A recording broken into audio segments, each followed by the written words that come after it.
રક્ષાબંધનને લઈને ભાઈની રક્ષા માટે બજારમાં રાખડીઓની ધૂમ ખરીદી થઈ રહી છે ત્યારે આ વખતે બહેનો પોતાના ભાઈની રક્ષા માટે સોના ચાંદીની રાખડી ખરીદવા ક્રેઝી થયા છે।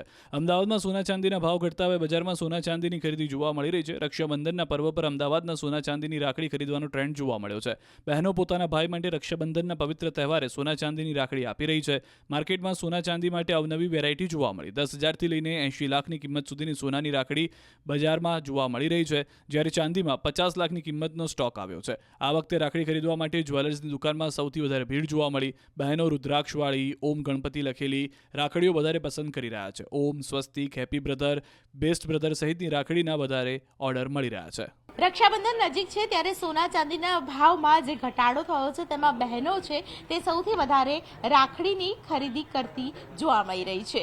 ખાસ કરીને માર્કેટમાં આ વખતે સોના ચાંદીની ખરીદીનો ટ્રેન્ડ છે, એમાં પણ સોના ચાંદીની રાખડી ખરીદવી તે ખાસ કરીને બહેનો માટે ખૂબ જ મહત્વનું એટલા માટે કારણ કે આમ તો રક્ષાનું પ્રતીક એટલે રાખડી, પરંતુ આર્થિક પરિસ્થિતિની અંદર પણ ખાસ કરીને ભાઈને મદદરૂપ થઈ શકાય, સોના ચાંદીની ખરીદી કરી શકાય ને એ બાને ખાસ કરીને ઇન્વેસ્ટમેન્ટ થાય તે પ્રકારનો વિચાર બહેનોનો હોય છે અને આ પ્રકારના વિચાર સાથે બહેનો છે તેઓ રાખડી ખરીદવા આવી છે। આપ જોઈ રહ્યા છો ચાંદીમાં પણ અવનવા ટ્રેન્ડિંગ રાખડીની વેરાયટી જોવા મળી રહી છે, જેમાં ખાસ કરીને રુદ્રાક્ષની જે રાખડી છે તેની સાથે આ વખતે બેલ્ટ પણ આવી ગયા છે। આ પ્રકારના બેલ્ટ છે તે માર્કેટમાં જોવા મળે છે કે જેમાં ચાંદીની ખરીદી કરનારની સાથે આ પ્રકારના બેલ્ટ છે તે રાખડી માટે લોકો પસંદ કરી રહ્યા છે। મારી સાથે ગ્રાહકો છે, તેમની સાથે વાતચીત કરીશું।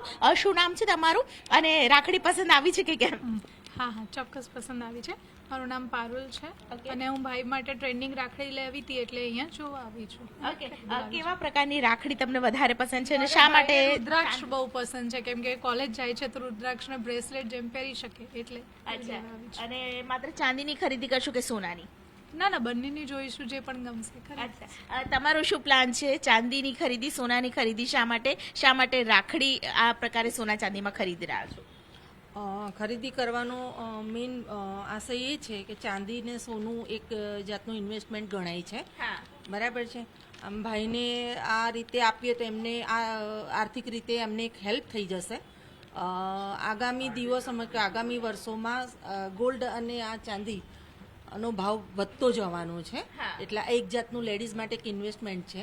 મારી સાથે ખાસ કરીને જ્વેલર્સ માલિક છે, તેમની સાથે વાત કરીશું। કિશોરભાઈ સોની, કિશોરભાઈ શું કહેશો, કેવા પ્રકારની રાખડીનો ટ્રેન્ડ છે, કેટલી ખરીદી થઈ, ખાસ કરીને રાખડીની સોના ચાંદીની ખરીદી કેટલી થઈ? સોના ચાંદી રાખડીનું વેચાણ ગત વર્ષ કરતાં આ વર્ષે ઘણું સારું મનાય છે, કેમ કે ચાંદી અને સોનું, ચાંદી એક તો આરોગ્ય માટે ઘણી સારી હોય છે, તેને પહેરવાથી શરીર સ્વસ્થ રહેતું હોય છે એવું જૂની માન્યતા ગણાય છે, અને એક ઇન્વેસ્ટમેન્ટ બી સારું ગણાય છે કે સોનું ચાંદી એક ઇન્વેસ્ટ કરવું, એક ઇન્વેસ્ટ મતલબ બેસ્ટ ઇન્વેસ્ટ છે। આવનારા દિવસોમાં સોનું અને ચાંદીના ભાવ ઉત્તરોત્તર વધતા જ અને વધે જ છે। દેખો, રાખડીમાં તો અમને આ વર્ષે જે ગ્રાહકીના કારણે, વેચાણના કારણે મેં જે ગયા વર્ષો કરતાં આ વખતે રાખડીનો સ્ટોક વધાર્યો છે, તેમાં વેચાણ બી ઘણું સારું મળ્યું છે, રિસ્પોન્સિબલ પબ્લિક સારું છે। હું માનું છું ગઈ વખતે જે વેચાણ ગણીએ એના કરતાં તો આજે લગભગ બમણું અને 3 ગણું વેચાણ છે। શું કહેશો, ખરીદી થઈ ગઈ કે હજુ બાકી છે? बाकी से શું ખરીદી, કયું પસંદ કર્યું, કેવું પસંદ तो કર્યું? मैं देख रही हूँ और यहाँ पे मैंने नया आइटम देखा है जो चांदी का सिक्का भी है भाई के लिए। हाँ। तो जो मुझे पसंद है कि उसके साथ साथ मैं 1-2 सिक्के भी लेके जाऊंगी अपने भाई के लिए चांदी के।